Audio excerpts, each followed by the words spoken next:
오늘부터는 이제 미가서를 통해서 은혜와 진리를 나누겠는데, 오늘은 1장부터 3장까지의 말씀을 통해서 은혜와 진리를 나누겠습니다. 지난 주일 오후 예배 때에 열왕기하 15장 16장 말씀드렸죠. 열왕기하 15장 16장이 미가 선지자와 이사야 선지자가 동시대에 활동한 선지자들이거든요. 그래서 미가 선지자와 이사야 선지자의 역사적인 배경을 제공한다 그랬어요. 그래서 우리가 지난 주일 오후 예배 때 열왕기하 15장 16장 살펴봤죠. 그때는 간단하게 요약하면은 북이스라엘은 이제 아수르 군대가 점점 막 쳐들어. 아수르 왕인 불, 그다음에 또 살마네셀, 디글랏빌레셀, 불, 디글랏빌레셀, 살마네셀, 이렇게 왕이 바뀌어가면서 계속해서 이제 걸핏하면 북이스라엘로 쳐들어왔잖아요.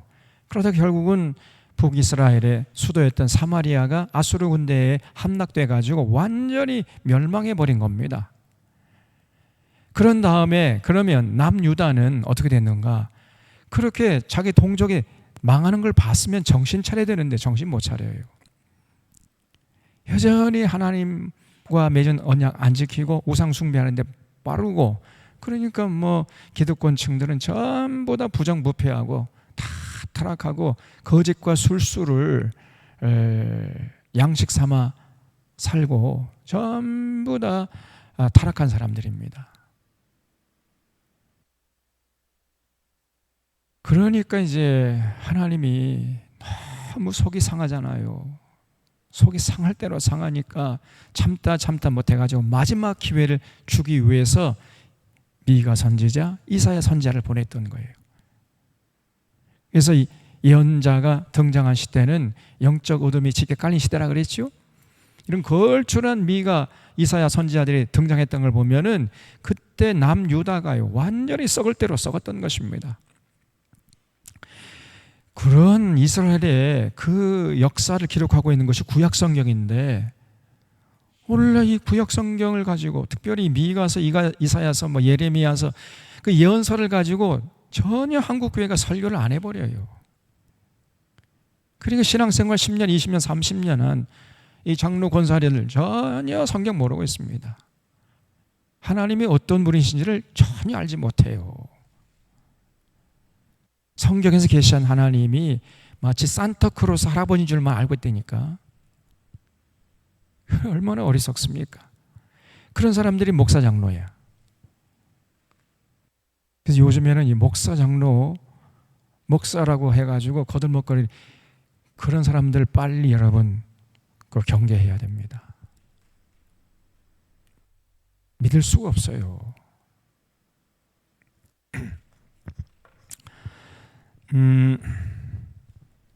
그래서 이 미가 선지자가 활동하던 남유다, 그 이스라엘 남유다의 역사가 어떤 것인가 하는 거 알려면은 열왕기하 15장 16장을 보면 알 수가 있는데, 말씀드린 대로 다 타락했던 거예요. 그래서 여기 이스라엘 백성들이 하나님을 섬기지 않고 신의 산 언약을 지키지 않은 결과 하나님의 공의와 정의가 사라지고 자연의 국력이 약화되고 백성들의 삶은 피폐해지는 거죠. 그래서 여러분, 하나님의 언약, 하나님의 명령을 지키는 것이 개인은 행복할 수 있는 비결이고요, 사회는 평화롭고 국력은 강해지는 비결로 주어진 것이 하나님의 언약이에요. 그러면 그거를 우리가 마지못해 지켜야 되겠습니까? 기쁨으로, 감사함으로 적극적으로 지키려고 해야 되겠습니까? 전자입니까, 후자입니까? 후자죠. 근데 이 어리석은 이스라엘 백성들이 그냥 죽지 못해서 마지못해 지키려고 하다 그냥 팽개쳐 버렸어요. 안 지켜요. 그러니까 개인은 불행해지고 사회는 불안해지고 국력은 약화되면서 이제 이웃 군대가 자꾸만 쳐들어왔던 것입니다. 급기야는 북이스라엘이 살마네셀에 의해서 BC 721년에 나라가 망해되었고, 한편 남유다는 어떠했는가? 아수르 군대는 이 북이스라엘 무너뜨린 다음에 돌아간 게 아니라고요. 계속해서 남쪽으로 내려 남하 정책을 폈던 거예요. 그래서 남유다에 쳐들어와 가지고 국토의 대부분을 군합발로 유린했습니다. 아수르 군대가. 이런 상황에 처했음에도 불구하고 여전히 남유다 백성들은 정신을 못 차리고 하나님께 돌아오지 않았던 거예요. 그때 하나님이 피눈물 나는 심정으로 미가, 이사야 같은 예언자들을 보내셨던 것입니다. 그래서 우리가 미가서, 이사야서 같은 예언서들을 공부하면서 당시 하나님의 심정이 어떠했는지, 하나님의 그 피눈물 나는 심정을 우리가 헤아릴 줄 알아야 돼. 근데 한국 교회가 미가서 전혀 모릅니다. 이사야서 전혀 모르고 있어요. 예레미야서 택도 없지요. 그냥 잘 된다, 복 준다. 하나님이 산타크로스 할아버지인 줄 알고 있다니까요. 그런 식으로 신앙생활하니 어떻게 그 신앙생활이 제대로 될 수가 있겠습니까? 이 미가서 가지고 설교 못합니다. 저 대형교회나 서울에 있는 교회들에서 이 미가서 갖고 설교 절대 못해요. 목사들이 당장 쫓겨났는데, 한국교회가 어느새 이렇게 되어버렸습니다. 그러니까 저 사람들이 하나님의 심정을 전혀 알지 못하고 있는 거예요. 자기가 섬기는 하나님은 어떤 분이신지 전혀 모르면서 신앙생활 하겠다고 지금 깝죽대고 있는 거죠, 목사 장로들이.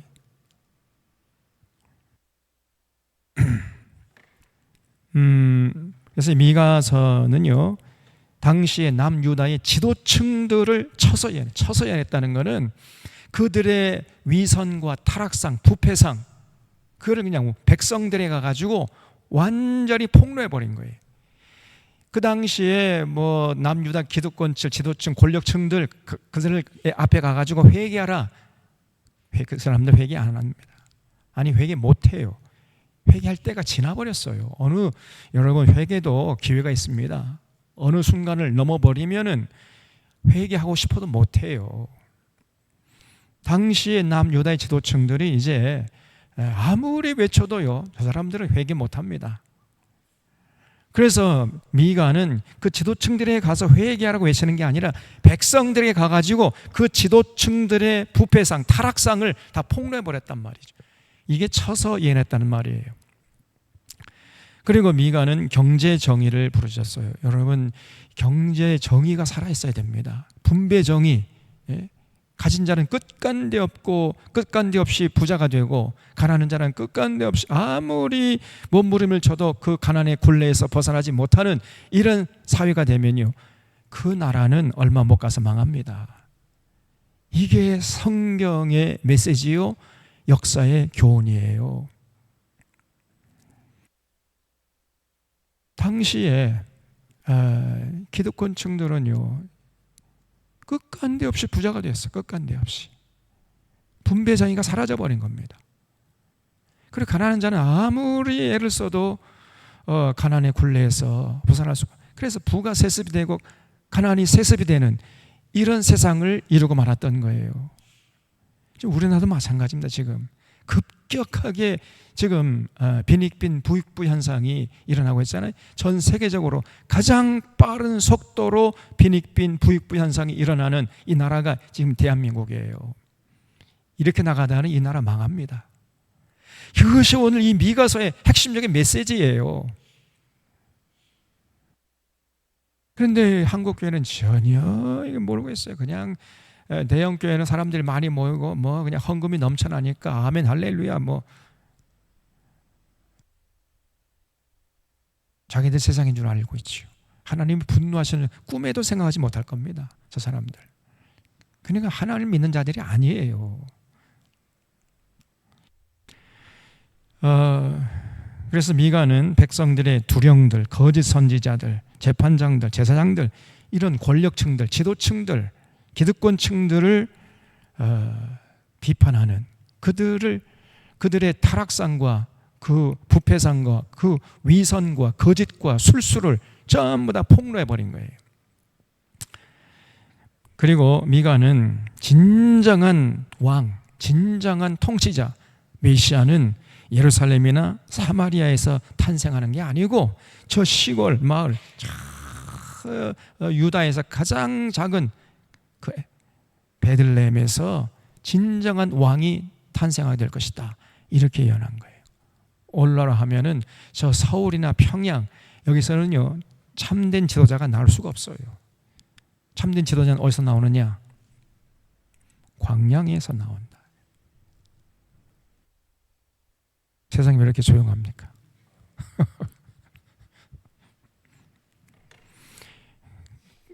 그리고 미가는 이사야와 동시대에 사역한 사람이에요.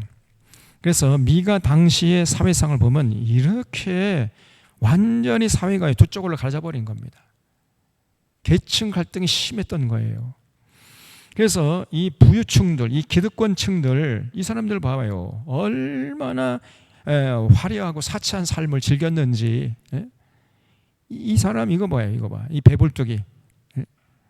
이 사람이 지금 들고 있는 게 이게 지금 금고인데 금고에 돈이 너무 많아가지고 돈이 삐져나와. 이 보입니까 이게? 여기 하나 좀 더 꺼줘 보세요. 이 돈이 이게 돈이에요 이게. 유가증권이고 채권이고 이게 돈이 너무 많아가지고 삐져나온다니까. 이게 누구겠어요 이게? 이게 윤석열 이놈이.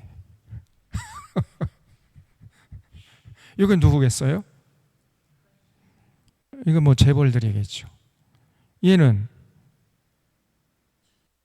재벌의 뭐 이제 부인 되겠죠. 아내. 얘는 누구겠어요? 그렇죠. 누구죠? 그거 있잖아요. 콜걸. 그리고 이 사람은 누구겠습니까? 이러한 맞다. 맞아요. 한동훈이다 이놈이. 법전을 들고 있는. 아이고야. 그래서 이런 기득권층들의 그 사치하고 타락하고 부패한 삶을 뒤에서 뒷받침해주는 법률가야 이것들이.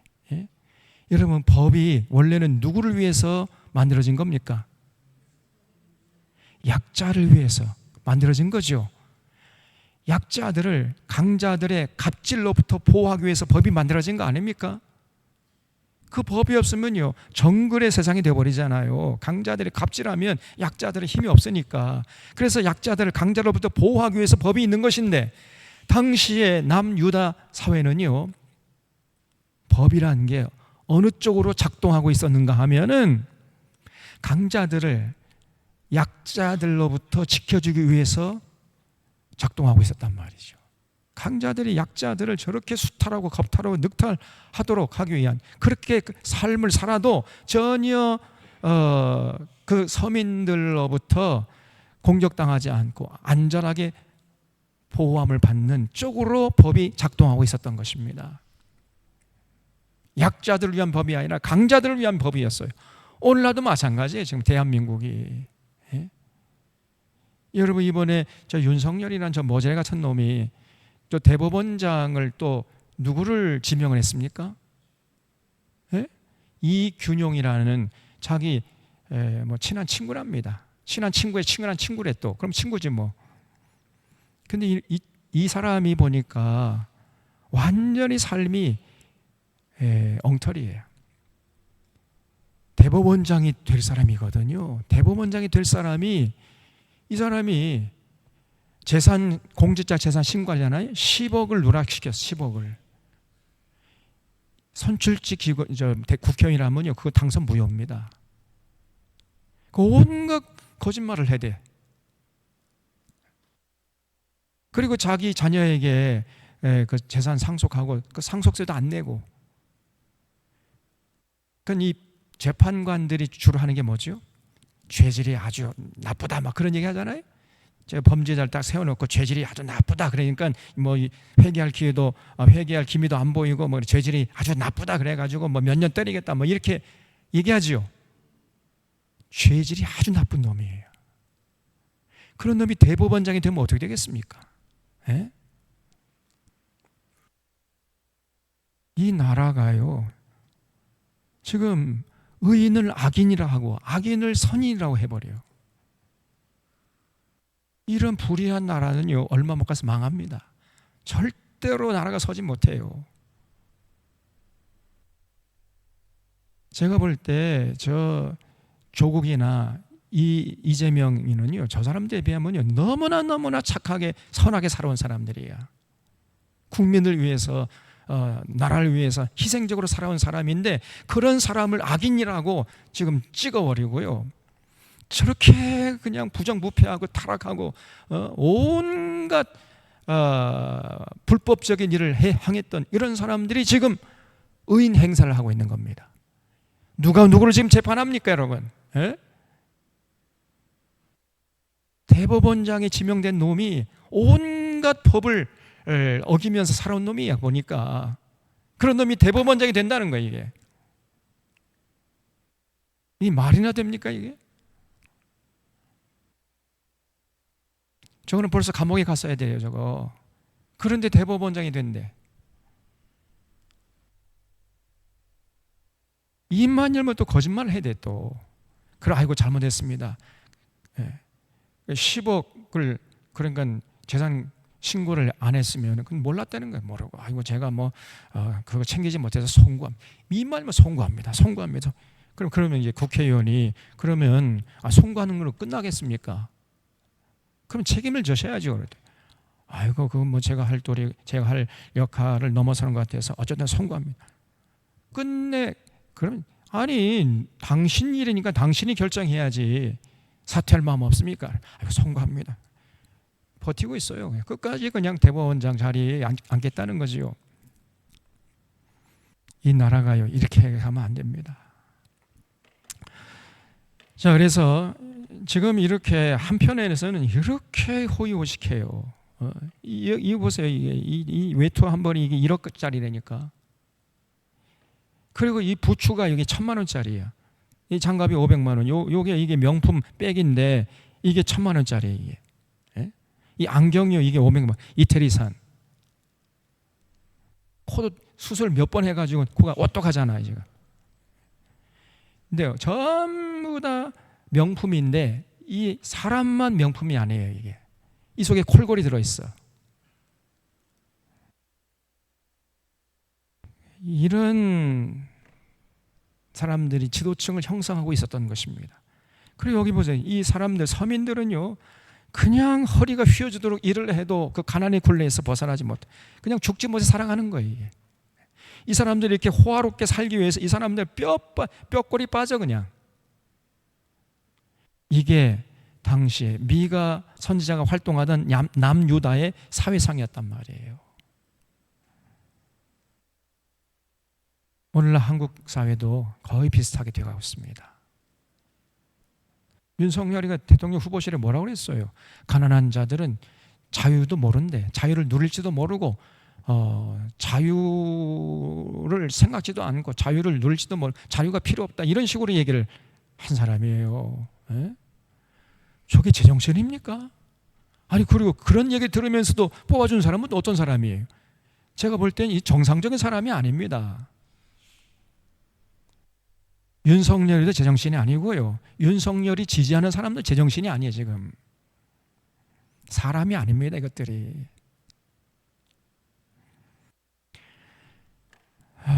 그러니 하나님의 마음이요. 이 하나님의 택한 이스라엘 백성들이 이랬단 말이에요. 하나님을 모르는 사람들이 그런 게 아니라 하나님을 믿는다고 주일마다 나와서 예배드리고 있는 제사드리고 있는 당시 이스라엘 백성들이 이런 식으로 살았으니 하나님이 기가 막혀. 그래서 미가는 남유다 요담 아하스 히스기야 왕 시대에 활동한 선지자였고요. 히스기야 제6년 호세아 제9년에 사마리아가 아수르 살만의 왕에 의해서 사마리아가 완전히 무너지고 함락됐죠. 우리가 지난주에 살펴봤습니다. 당시 남유다의 지도층들, 재판장들, 제사장들, 선지자들이 앞을 다퉈가면서 권력을 남용하고 제 뱃속을 챙기기에 현안이 되었었습니다. 아까 봤잖아요.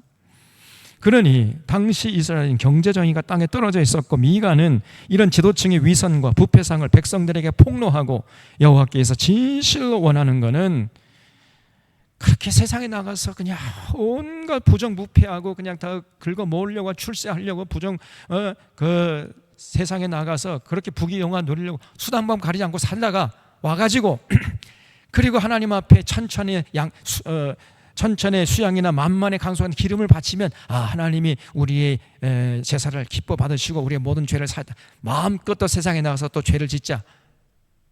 이렇게 살았던 거예요, 사람들이. 그러니까 삶과 신앙이 전혀 일치가 되지 않고 따로 놀았어요. 따로 국밥이에요. 그래서 하나님께서 정말 원하는 거는 네 멋대로 그냥 세상에 나가서 더 긁어 모으려고 온갖 수단과 거짓과 술수로 살다가 와가지고 재물 갖다 바치는 이거 하나님께서 원하시는 것이 아니고 공의를 행하고 세상에 나가서 공의를 행하고 인자를 사랑하며 겸손히 하나님과 동행하는 것을 진실로 원하신다.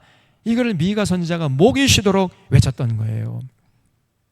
그러면 당시에 이러한 권력층들이 그 미가 선지자의 외치는 소리를 듣고 회개하고 돌아왔을까요? 아니고요. 이빨을 갈고 미가를 증오하면서 미가에 달려들어와서 미가를 때려 죽이려고 그랬다. 이해를 못하게 만들어버려요. 그 입에 그냥 재봉틀을 박아버려라 막 험한 말을 하고 막 재봉틀로 그 입을 꼬매버려라 막. 옛날에 그랬지요. 올바른 말을 하면요 들으려고는 안 해요. 증오 이빨을 들이댄다니까. 지금도 마찬가지입니다. 여러분 서울 이런 교회 가가지고요 저처럼 설교 못합니다. 절대 못해요. 그러면 저 목사님 종북 잡아 빨갱이 아니야? 이렇게 얘기하는 거거든요. 지들이 이단인지도 모르고 있습니다. 전혀 하나님을 모르고 있는 거예요. 그 당시 제도층들은 자신들의 타락상과 죄악상을 폭로하는 미가의 말씀을 듣기 싫어하면서 귀를 막고 이를 갈면서 하나님 보내신 선지자 미가를 핍박했습니다. 반대로 또 그 타락한 거짓 선지자들, 자기들이 듣고 싶어하는 달콤한 말, 잘 된다, 복 준다, 그저 어떤 짓을 해도 그냥 헌금만 많이 바치면 하나님께 여러분 다 복을 주신다, 막 이렇게 거짓말을 늘어놓는 이 거짓 선지자들, 이 달콤한 말을 전해주는 거짓 선지자들에게는 환호하면서 그들을 따라가 버린 거예요. 그러다가 결국 하나님의 진노의 심판을 면치 못했던 것입니다. 이게 남유다의 역사예요. 또 미가는 참 목자는 당시 남북 왕국의 수도였던 예루살렘이나 사마리아에서 나오는 것이 아니고 시골 마을 베들레헴에서 나올 것도 예언했고요. 자, 그래서 1장에서는 1장부터 7장까지 있는데 사마리아와 예루살렘의 악한 백성들아 들을지어다. 그래서 지도층들을 쳐서 예언을 했어요. 그러니까 남과 북의 수도였던 남유다와 북이스라엘의 수도였던 사마리아와 예루살렘이 사실은 악의 축이었습니다. 올로 말하면은 남쪽 이 대한민국은 서울이 악의 축이고요. 저 북쪽 북한은 평양이 악의 축이죠. 권력층들이 이게 문제다 그 말이에요. 여러분 저 시골 철로가 타락하고 부패해가지고 나라가 망한 적이 있습니까? 단 한 번도 없어요. 시골 철로가 부패해서 망하는 것이 아니라 그 사회의 지도층들이 타락하면 나라는 망하는 거예요. 당시 남북수였던 사마리아와 예루살렘이 악의 축이었습니다. 그래서 이미 사마리아는 망했고 이제 예루살렘은 좀 있으면 망할 거야. 그런 상황에서 미가가 활동했는데 그래도 미가 선지자의 말에 귀를 기울이지 않았습니다. 이 지도층들이. 사람들 회개 못해요. 그래서 2장에서는 그 당시에 이 지도층들, 이 권력자들이 어떤 악행을 범했는가 이거를 폭로하고 있습니다. 침상에서 악을 꾀해요. 이 침상에서. 3장에 보면 또 야곱의 두령들 그리고 이스라엘 족속의 치리자들, 다시 말하면 지도층들이죠. 권력층, 기득권층들, 그들의 죄악상을 폭로하고 4장에서는 이제 여호와께서 이루실 평화, 이 평화 원래는 이스라엘 백성을 통해 가지고 이렇게 아름다운 세상을 이루기를 꿈꿨는데 그것이 이루어지지 않은 하나님의 꿈으로 머물고 말았다는 거예요. 5장에서는 그래서 하나님께서 이제 메시아를 보내실 텐데 그 메시아는 저 사마리아나 예루살렘 같은 그런 대도시에서 그 나라의 수도에서 나오는 것이 아니라 아주 깡촌, 지금도 여러분 베들레헴 가잖아요. 내년 2월 달에 한번 갈 텐데 거기 가보면요 진짜 그냥 깡촌입니다. 깡촌. 가난한 사람들이 어울려서 모여 살고 있는 그런 동네, 그런 동네에서 진정한 지도자가 나온다는 거예요. 메시아가 그 베들레헴 에브라다에서 나오는 겁니다. 그 다음에 6장에서는 여호와께서 구하시는 것이 뭐냐? 정의를 행하고 진리를 구하고 겸손히 하나님과 동의하는 그런 삶을 원하시는 것이지, 만만의 수양이나 천천의 기름, 그거 원하는 게 아니라는 거예요. 그 다음에 7장에서는 이스라엘의 부패상과 여호와의 궁극적인 회복을 언급하고 있는데, 저는 이렇게 해서 이 미가가 이렇게 정말 하나님의 심정을 눈물로 외쳤지만은 저 사람은 안 들었어요. 오히려 죽이려고 덤벼들어. 자, 미가서 1장 보겠습니다. 유다의 왕들 요담과 아하스와 히스기야 시대에 모레셋 사람 미가에게 임한 여호와의 말씀과 사마리아와 예루살렘에 관한 묵시라. 백성들아, 너희는 다 들을지어다. 땅과 거기 있는 모든 것들아 자세히 들을지어다. 그래서 백성들 향해서 외쳤던 거예요. 당시에 기득권층들을 향해서 외쳤던 것이 아니라 그 기층 민중들, 그 백성들, 서민들을 향해서 너희들 자세히 들어라. 너희들이 지금 존경에 맞지 않는 저 지도층들이 얼마나 위선자들이고 얼마나 부패한 사람들이고 얼마나 타락한 자들인지 자세히 들어봐라. 이렇게 외쳤다는 거예요. 지금 대법원장이 아주 뭐 거들먹거리고 뭐 우리가 볼 때는 야, 저 사람은 법을 수호하는 사람이니까 정말 그 삶이 깨끗하겠지. 온갖 타락과 부패상으로 가득 찬 삶이더라고 보니까. 그런 놈이 대법원장을 해요? 우리 서민들 같아는 벌써 감옥에 몇 번 갔다 왔습니다. 저들은 법 위에 초법적으로 살아가요. 자기들은 전혀 법을 안 지키면서 국민들 향해서만 법을 지키래. 그런 게 어디 있습니까, 여러분? 당시의 남유다가 그랬어요. 그래서 그들의 그 타락상과 위선을 내가 폭로할 테니까 한번 자세히 들어봐라, 이런 얘기죠. 주 여호와께서 너에게 대하여 증언하시되 곧 주께서 성전에서 그리하실 것이니라. 거기 줄 쳐주십시오. 2절 하반절에 어디서 주님께서 폭로하신다고요? 어디서? 성전에서. 성전에서 이런 말씀들이 외쳐나야 돼. 오늘 한국교회 강단에서 지금 이 한국 사회 지도층들의 이 타락과 위선과 부패상을 폭로하는 이런 설교들이 되어져야 되는데 전혀 그런 설교를 들을 수가 없어요. 그런 사람들 놓고 그냥 잘된다, 복 준다, 헌금이나 많이 받지만 하나님 여러분 복 주십니다, 이런 설교를 해야 되고 앉아있으니 이게 교회입니까?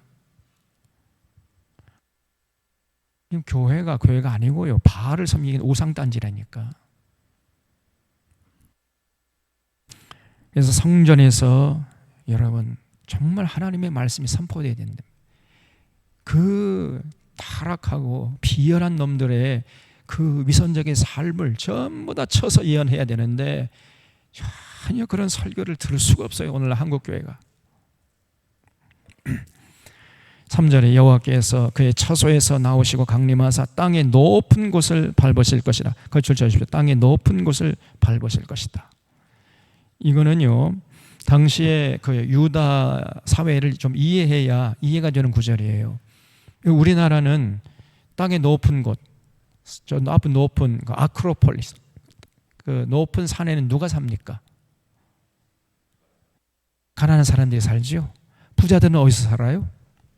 땅의 낮은 곳. 왜냐하면 땅의 낮은 곳은 살만하고, 우리나라는 그래요. 우리나라는 땅의 낮은 곳이 살만하고 땅의 높은 곳은 거기는 뭐 거친 땅이죠.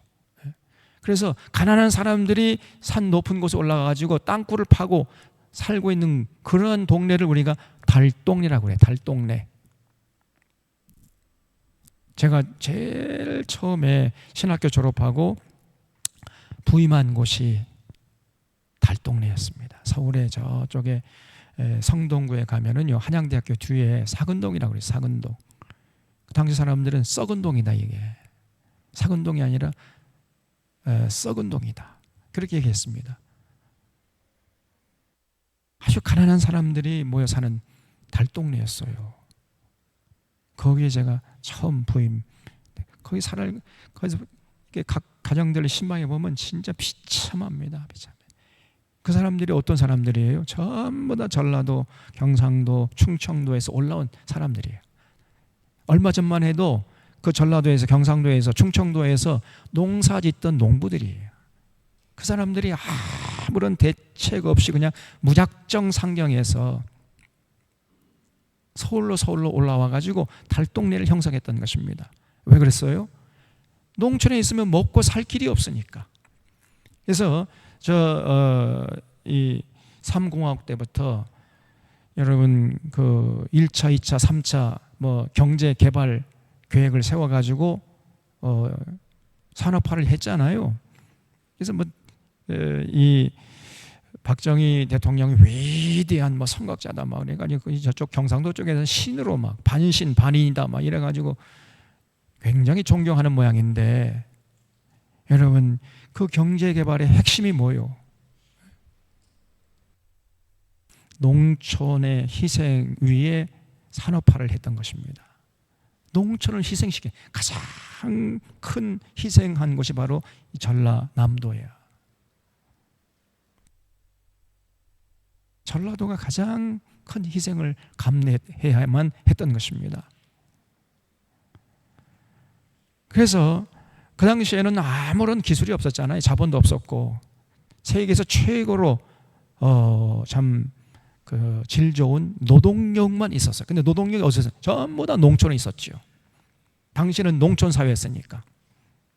그러니까 이제 이 박정희가 이제 군사 쿠데타로 권력을 휘어잡은 다음에 야, 이거 산업화를 해가지고 국민들에게 어필을 해가지고 우리가 정권을 계속 유지해야 돼. 어떻게 하면 좋을까? 이거는 중공 정책을 펴야 된다. 중농 정책 펴면은 이거는 회수, 뭐 농촌에다 투자하고 뭐 이렇게 살림에 투자해도 회수율이 굉장히 오래 기간 걸리잖아요. 그래서 빨리빨리 회전이 되려면은 이거는 공업화를 해야 된다. 해가지고요, 이제 수출 드라이브 정책을 폈던 거예요. 수출 드라이브 정책. 수출만이 살 길이다. 막 그때 우리가 어렸을 때 막 귀에 못이 박히도록 들었잖아요.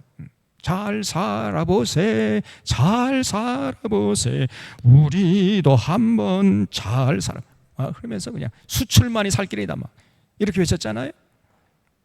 근데 수출하려면은 뭐 돈이 있어야지, 자본이 있어야, 기술도 없었잖아요. 노동력밖에 없었거든요.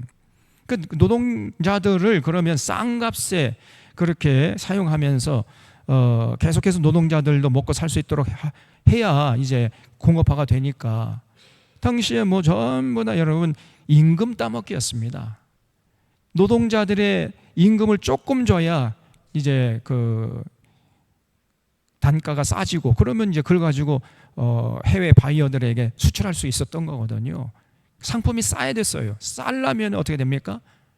제품이 값이 싸려면 노동자들이 임금을 조금 줘야지요. 그럼 노동자들이 임금을 조금을 주면서도 먹고 살 수 있게 하려면 뭐가 싸야 돼? 쌀값이 싸야 됐단 말이죠. 당시에 그 엥겔 지수라고 그러잖아요. 가장 그 지출의 많은 비율을 차지하는 것이 바로 쌀값이었거든요. 그래서 쌀값이 싸야 저임금을 줘도 노동자들이 먹고 살고 계속해서 노동력을 제공할 수 있으니까, 그래서 그 수출할 수 있으니까 두 가지 굉장히 큰 원칙을 세웠던 거예요. 저임금, 저고가 정책. 이게 바로 수출 드라이브 정책의 핵심이에요. 저임금, 저고가. 그러니까 임금을 적게 주려면 쌀값이 싸야 돼. 그러니까 정부가 쌀값을 딱 틀어줘가지고 수매가에 안 올려줬어요. 그러면 여러분 농사를 잘 열심히 짓잖아요. 풍년이 되면 될수록 농민은 더 망하는 거예요. 그러니까 농민들이 계속해서 빚을 지는 거예요. 빚. 그러니까 참 순박한 농민들이 막 그 음독자살하고 그랬잖아요. 그러다가 이제 조금 머리가 돌아가는 이런 사람들은 이제 막 빚잔치하고 야반도주 해가지고 서울로 올라와가지고 달동네를 이뤘던 겁니다. 제가 그런 동네에 부임했다니까요. 거기 살면서 신방 다니면 이건 삶이 아니에요. 지금 여러분들의 삶은 왕 같은 삶입니다. 그 달동네 사람들의 삶은요, 비참하게 그지가 없어요. 동네에 있던 공동 변소가 하나 있어. 아침마다 그냥 이러면서 그냥, 화장실 다 그 동네 사람이 하나 써야 되니까.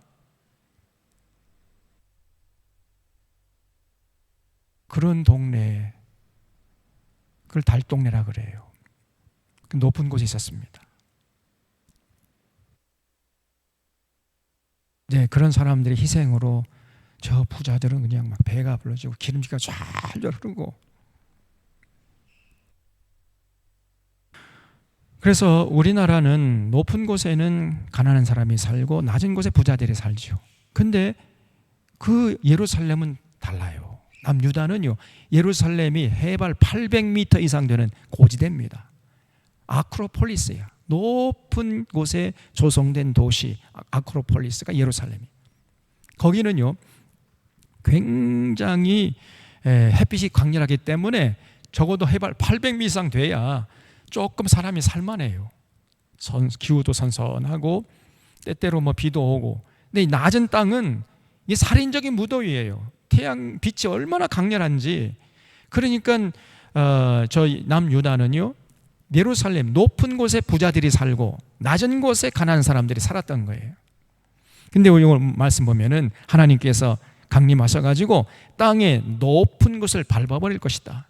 다시 말하면 당시의 남유다의 지도층들, 권력층들, 지도층들, 기득권층들을 심판하실 것이다, 이런 얘기죠. 땅의 높은 곳을 밟으실 것이라.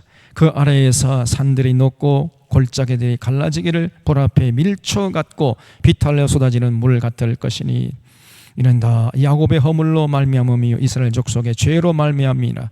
야곱의 허물이 무엇이뇨? 사마리아가 아니냐. 야곱이라는 건 이제 북이스라엘을 상징한, 북이스라엘 말할 때 야곱이다, 이렇게 얘기합니다. 그래서 야곱, 북이스라엘의 그 죄의 근원이 어디냐면요, 사마리아야. 북이스라엘 수도였던 사마리아 사람들이 문제야. 기득권층들이 문제였던 거예요. 그리고 남쪽은, 남유다의 산당이 무엇이냐? 예루살렘이 아니냐. 예루살렘 사람들이 문제예요. 서울 사람들이 문제입니다. 서울의 이 잘나가는 놈들, 배웠다고 떵떵거리면서 그저 그냥 어깨에 힘이 들어가고 교만하기 짝이 없는 이런 것들이 문제예요. 이것들이 나라를 망치는 주범이에요.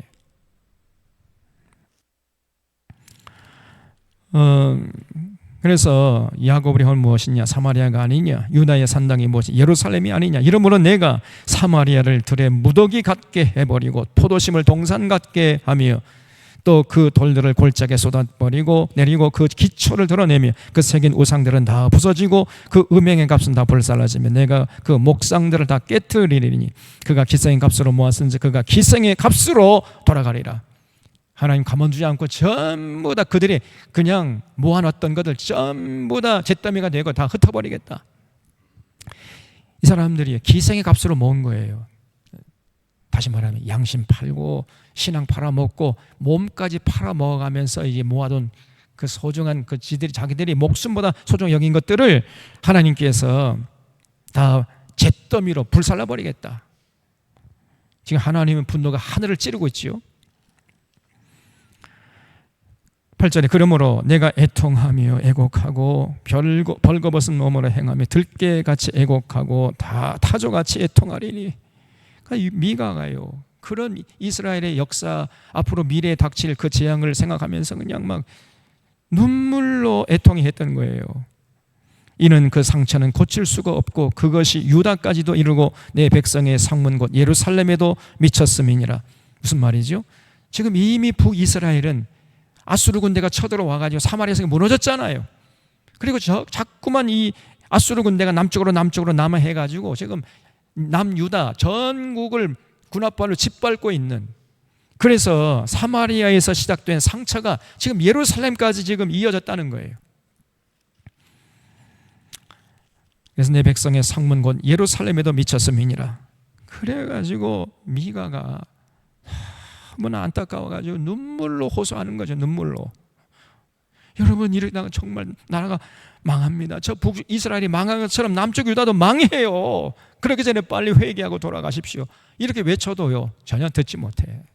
오히려 그렇게 올바로 외치는 미가를 미워하고 증오하고 이빨을 드득드득 갈며 저놈을 쳐 죽여버려야 되겠다, 이렇게 했다니까. 10절 이하를 보면 이거는 이제 당시 남유다 전국 방방곡곡에 재앙이 쏟아질 것이다, 그런 얘기가 쭉 나와요. 그 다음에 2장 1절 보세요. 그들이 침상에서 죄를 꾀하며, 여기 그들이라는 것은 남유다의 지도층들이죠. 여러분, 침상이라는 것은 뭐 하는 곳이요? 잠을 자야죠. 근데 이 사람들은 침상에 올라가 잠을 자지 않고 죄를 꾀해, 악을 꾸며요. 날이 밝으면은 어느 놈만 가지고 또 그 힘을 이용해 가지고 강탈하고 수탈하고 늑탈할까, 밤새도록 그거 생각하고, 날이 밝으면 그 손에 힘이 있다는 게 뭐죠? 권력이 있기 때문에 그 권력을 남용해 가지고 이제 날이 밝자마자, 날이 밝기가 무섭게 그냥 이웃을 찾아다니면서 이웃의 소중하게 그냥 평생을 모아놓은 것을 그냥 함부로 강탈하고 수탈해 갔다, 이것들이. 그래서 이런 사람들은 화 있을진저 그랬죠. 여러분, 마음만 먹으면은 뭐든지 할 수 있는 자들, 그런 자들을 절대로 복된 자들이 아닙니다. 성경에서는 그런 자들이 복된 자들이 아니라 오히려 화 있을진저 그랬어요. 화 있을진저. 절대로 여러분 그런 사람 부러워하지 마십시오. 저 윤석열이나 그 떨거지들 절대로 부러워하지 마. 저것들은 지옥의 안방에 예약된 자들이에요. 저 사람들에게 화가 있을 것입니다. 아멘 하시기 바랍니다. 진짜예요. 제 입의 말이 아니라 하나님의 말씀 아닙니까? 저 눈앞에 이익을 쫓아다가 지 인생 망치는 줄도 모르고 저러고 다니고 있어요. 저것들이 대통령이나 장차관들이나 국회의원들이나 이 대법원장, 이런 것들이 전부 다 썩어 빠진 것들이에요. 그런 나라가 어떻게 유지될 수 있겠습니까? 또 장성들, 장군들, 이번에 저 누구야 저놈이, 이번 국방부 장관이 지명된, 아이고 신원식, 이 사람 완전히, 이 사람은요, 제가 보니까 그 전에는 홍범도 장군을 자기가 존경한다 이랬던 놈이에요. 홍범도 장군을 내가 존경하고, 그리고 군대 안 갔다 온 사람이 대통령 되면 안 된다라고 외치던 사람입니다.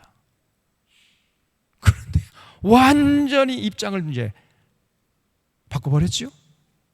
군대도 안 갔다 온 놈이 지금 대통령 하고 있는데 그 밑에서 국방장관 하겠다고 지금 깝죽거리고 있어요. 그리고 홍범도 장군을 빨갱이라고 막 매도하고. 그러니까 이 사람들은요, 자기 입장을 손바닥 뒤집들이 그냥 식은죽 먹기로 뒤집어 버리는 거예요.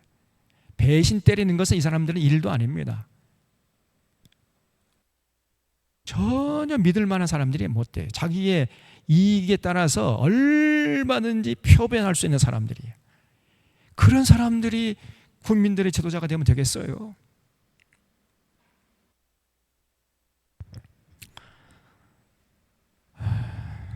정말 제가 너무 속이 상합니다. 제 나라를 생각하면 눈물이 앞을 가려요. 그런데 한국교회가 지지하고 있다니까, 도대체. 에?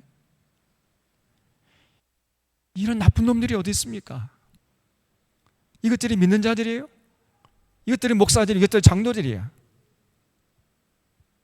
권사들이고. 하나님의 이름을 망령되이 일컫고 하나님의 이름을 능욕하고 있습니다. 하나님의 땅에 던져가 짓밟고 있는 것들이, 이것들이. 그래서 절대로 그런 사람들 가까이 하지 말고 부러워하지도 말기 바랍니다. 화 있는 것들이 화 있을진지요. 그들이 어떤 짓을 했느냐? 밭들을 탐하여 뺏어버리고 집들을 탐하여 차지하니 그들이 남자와 그 집 사람과 그의 산업을 강탈하도다. 권력이 있다고 권력을 남용해가지고 제 백성 챙겨버리는 겁니다. 그러므로 여호와의 말씀에 내가 이 족속에게 재앙을 계획하나니 너희의 목이 이에서 벗어나지 못할 것이요 또 교만하게 다니지 못할 것이라. 이는 재앙의 때임이니라 하셨느니라. 여기 6절 말씀 보면요, 그들이 말하기를 너희는 예언하지 말라. 이것은 예언할 것이 아니거늘 욕하는 말을 그치지 아니한다는다. 지금 참된 말씀을 전하면은요, 예언하지 못하게 해버려. 이건 예언할 게 아닌데 너 우리 지금 뭐 무슨 감정이 있다고 자꾸 욕하는 말을 그치지 아니하느냐 그러면서 고깝게 들어요. 하나님의 말씀을 제대로 지금 전하는 참된 선지자들에게는요 예언하지 못하게 만들어버려요. 너 종복 잡아 빨갱이야? 딱지를 갖다 붙여대면서 예언하지 못하게 합니다. 그러면서 여기 11절 보세요. 사람이 만일 허망하게 행하고 거짓말로 이르기를 내가 포도주와 독주에 대하여 내게 예언하리라 할 것 같으면 그 사람이 이 백성의 선지자가 되리로다. 참 놀랍지요? 여러분 오늘 설교 제목은 포도주와 독주에 대해서 여러분 잘 먹고 잘 사는 비결에 대해서 제가 설교하겠습니다. 저 사람이야 진짜 하나님 보낸 선지자지. 하나님 보낸 선지자는 저래야지. 저 미가 저거는 거짓 선지자야. 저 사람이 진짜 선지자야. 거짓 선지자를 참 선지자를 알고 따라가 버리고요. 참 선지자를 이를 갈고 때려 죽이려고 그래요. 예언을 못하게 해. 오늘날 똑같아요. 한국교회가.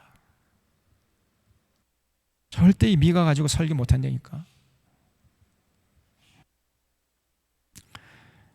3장 1절에 보세요. 내가 또 이르노니 야곱의 우두머리들과 이스라엘의 족속의 통치자들아, 기득권층들이죠. 권력층들 들으라. 정의를 아는 것이 너희의 본분이 아니냐. 그렇죠? 아니 지도층들이 정의를 수호하고 정의를 공의를 강물처럼 흐르도록 하는데 앞장서야 할 거 아니에요. 그런데 이 사람들은 어떻게 하냐? 거꾸로 했어요. 2절에 보면 너희가 선을 미워하고 악을 기뻐합니다. 선을 행하는 사람을 미워해. 악을 행하는 사람은 기뻐해. 그리고 내 백성의 가죽을 벗기고 그 뼈에서 살을 뜯어 그들의 살을 먹으며 그 가죽을 벗기며 그 뼈를 꺾어 다지기를 냄비와 솥 가운데 담을 고기처럼 하는도다. 이 권력을 남용해가지고요 국민들의 가죽을 벗겨가 버려. 그냥 여러분 그 양들 양을 키웠으면은 그 키운 대가로 양의 젖을 먹고 털을 깎는 거 그 정도야 양은 감내할 수가 있지요. 자기를 키워줬으니까, 자기를 보호해줬으니까. 그래 그렇다고 해가지고 양의 가죽을 벗기면 되겠습니까? 그 양은 죽어버리잖아요. 그렇게 하면 안 되잖아요. 그런데 그 당시에 권력층들이 국민들의 가죽을 벗겨갔다는 거예요. 살을 벗겨가 그냥 껍데기를. 고열을 빨은 거예요. 고열을. 그래서 너희들은 선을 미워하고 악을 기뻐하여 내 백성의 가죽을 벗기고 그 뼈에서 살을 뜯어가 버려요. 그러면 국민들이 어떻게 살아갑니까? 서민들이. 에? 올해 저 윤석열이가 그 세수 부의족이 59조랍니다. 59조. 기재부의 계산이 전 틀려버린 거예요. 59조나 세수 부족이 생겼어요. 에? 이런 일은 역사 일이 없어요. 왜 그러면 59조나 세수 부족이 됐습니까? 부자들 전부 다 세금 깎아준 거예요. 재벌들 전부 다 그 법인세 깎아주고, 그리고 그 부족분들 채우려고 하니까 이제 가난한 서민들에게는 그냥 온갖 세금을 걷어가. 똑같이 이런 얘기예요. 지금 그 얘기가 너희들이 선을 미워 악을 기뻐하며 내 백성의 가죽을 벗기고 그 뼈에서 살을 뜯어 그들의 살을 먹으며 가죽을 벗기며 뼈를 꺾어 다지기를 냄비와 솥 가운데 담을 고기처럼 하는도다. 이 시적인 표현이지요. 그러니까 서민들은 죽어라 하는 거야. 죽어라. 그래서 그때에 그들이 여호와께 부르짖을지라도 응답하지 아니하시고 그들의 행위가 악했던 만큼 그들 앞에 내 얼굴을 가리시리라 그랬죠. 그래서 하나님께서 그런 자들 가만두지 않겠다는 겁니다. 내 백성을 유혹하는 한편 선지자들은 어떠했는가? 그러면 올바로 그들의 그 거짓과 술수와 위선을 폭로해야 할 거 아니에요. 그런데 선지자들도 전부 타락했어. 선지자들은 이에 물 것이 있으면 평강을 외치나 그 입에 무엇을 채워주지 아니하는 자에게는 전쟁을 준비하는도다. 다시 말해 뇌물 갖다 바치는 사람에게는 복을 남발하고 뇌물 갖다 바치지 않으면은 그냥 막 저주를 선포했다는 거예요. 선지자들이. 이런 선지자들이야 여호와께서 이르시되 이러므로 너희가 밤을 만나리니 이상을 보지 못할 것이요 어둠을 만나리니 점치지 못하리라 하셨나니 이 선지자 위에는 해가 져서 낮이 캄캄할 것이라. 하나님께서 그런 거짓 선지자들 가만두지 않겠다는 거예요. 오늘 한국교회에 거짓 선지자들이 많습니다. 거의 대부분 이 대형교회 목사들이 거짓 선지자들, 이것들이. 뭐 그렇지 않은 선한 목사들도 좀 있습니다만은 그건 소수고요. 대부분의 악한 것들이에요, 이것들. 그래서 여기 7절에 선견자가 부끄러워하며 설교의 수치를 당하여 다 입을 가릴 것은 하나님의 응답하지 아니하심 이거니와 오직 나는 여호와의 영으로 말미암아 능력과 정의와 용기로 충만해져서 야곱의 허물과 이스라엘의 죄를 그들에게 보이시라. 8절에 줄을 쳐주십시오. 여러분, 이게 참 선지자의 모습이에요. 오늘날도 이런 목사님들이 계셔야 돼. 오직 나는 여호와의 영으로 성령으로 말미암아 능력과 정의와 용기로 충만해져서 야곱의 허물과 이스라엘의 죄를 그들에게 보이리라. 그래서 그 남쪽 유다 이 기득권층들의 타락과 위선, 부패상들, 그리고 북쪽에 이 사마리아 이 귀족들의 이 타락과 부패상들, 이걸 전부 다 난 어떤 일이 있어도 어떤 고난이 닥쳐와도 폭로하겠다. 내 길을 가겠다는 거예요. 이런 올곧은 목사님들이 필요하죠. 맨날 그냥 잘된다 목준다 그냥 축복을 남발하고 전혀 하나님의 말씀을 올바로 전하지 않는 이런 사람들로만 가득 차 있어요. 미가는요, 주변 사람들이 거짓 선지자 덕식을 거린다 할지라도 나만큼은 오직 나는 여호와의 영으로 말미암아 능력과 정의와 용기로 충만해져서 야곱의 허물과 이스라엘의 죄를 그들에게 다 폭로해 버리겠다. 다 보여주겠다. 그냥. 이게 진짜 목회자죠. 시대가 악하면요, 목회자가 예언자 사명을 감당해야 돼. 평화로운 시대에는 예언자 역할 할 필요가 없지요. 그때는 정말 제사장 역할을 해야지요. 그러나 시대가 악한 시대에는 예언자 역할을 해야 되는 거예요. 목회자가요, 제사장 역할과 예언자 역할 두 가지를 동시에 할 수 있어야 돼. 근데 오늘날 대부분의 한국교회 목사들은 제사장 역할만 하려고 하지 예언자 역할을 하려고 안 해요. 이게 문제입니다. 미가 같은 이런 선지자가 오늘날 필요한 것이요.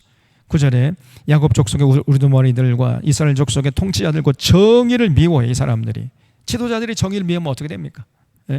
정직한 것을 굽게 해버려요. 정직하게 살아가는 사람 보면 가만두지 않습니다. 정직함을 굽게 하는 자들아 원하노니 이 말을 들을지어다. 시온을 피로 예루살렘을 죄악으로 건축하는도다. 그래서 이 당시에 이 기득권층들이 예루살렘을 피로, 예루살렘을 죄악으로 건축하는 자들이에요.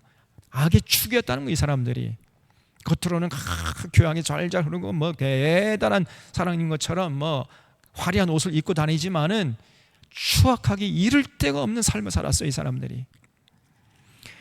그들의 우두머리들은 뇌물을 위하여 재판을 합니다. 전부 다 뇌물. 이균용 같은 이놈들, 이것들이, 저들은 평생 재판석에 앉아가 높은 자리에 앉아가지고 재판해왔죠.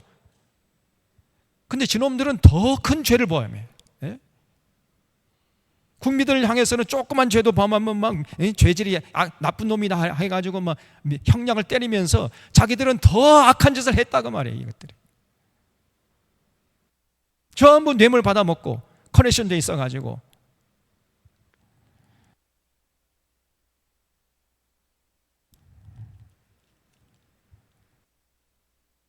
뇌물을 위하여 재판하며 그들의 제사장은 삭슬 위하여 교훈하며 그들의 선지자는 돈을 위하여 점을 칩니다. 기가 막히죠. 저들의 머릿속에는 하나님 택도 없어요. 오직 돈, 출세, 부귀영화 요거밖에 없어요. 그들의 머리에 똥만 들어 있었다고 말이에요. 그들의 선지자는 돈을 위하여 점을 치면서도 여호와를 의뢰하여 이르기를 여호와께서 우리 중에 계시지 아니하냐, 재앙이 우리에게 임하지 아니하리라. 그러면서 거짓 평화를 외쳐댔습니다. 거짓 평화. 여러분, 하나님이 우리와 함께 하시기 때문에 여러분 안전합니다. 여러분 걱정 없습니다. 어떤 군대가 쳐들어와도 우리 이 예루살렘 성만큼은 안전합니다. 아멘 할렐루야. 헌금 많이 하십시오. 그럼 뭐 거짓말로 설교를 해야 됐단 말이죠. 거짓평을 외쳐댔어요. 재앙이 지금 눈앞에까지 와 있어요. 근데 재앙이 우리에게 임하지 않는데 이 거짓말을 해야 돼. 그러다가 그 거짓말을 듣고 안심하고 있다가 남유다 지도층들이 전부 다 죽임을 당한 겁니다. 예? 아수르의 칼에 맞아 죽고, 아수르의 칼을 피했더니 바벨론이 와가지고 이제 바벨론 칼에 맞아 죽고. 그래서 12절에 이름으로 너희로 말미암아 시온은 갈아엎은 밭이 되어버릴 것이고 예루살렘은 무더기가 될 것이고 성전에 사는 숲풀의 높은 곳이 되리라. 그래서 사람이 살 수 없는 황무지 땅이 되게 해버리겠다, 예루살렘을. 하나님이 분노하셨습니다. 여러분, 이런 하나님이 살아계세요. 그 하나님이 불꽃 같은 눈으로 지금 한국 사회, 한국 교회와 여러분들의 삶을 지켜보고 계신다는 것을 잊지 마셔야 돼. 그 하나님은 어제나 오늘이나 내일이나 동일하십니다. 똑같은 것을 요구하세요. 그래서 이런 하나님을 여러분 마음의 중심에 모시고 누가 뭐라고 하더라도 그 거짓 선전에 막 휘둘리지 말고 달콤하게 유혹하고 그냥 막 너 내 말 안 들으면 사회 매장시켜버 위협하고 거기에 절대 굴복하지도 말고 달콤한 말에 넘어가지도 말고 오직 예수님 사랑하고 삼일째 하나님 그 가르침을 따라서 진리의 길, 그 생명길, 천국길, 복된 길을 힘차게 걸어가는 참된 믿음의 사람들 되어주시기를 주님의 이름으로 부탁합니다. 기도하겠습니다.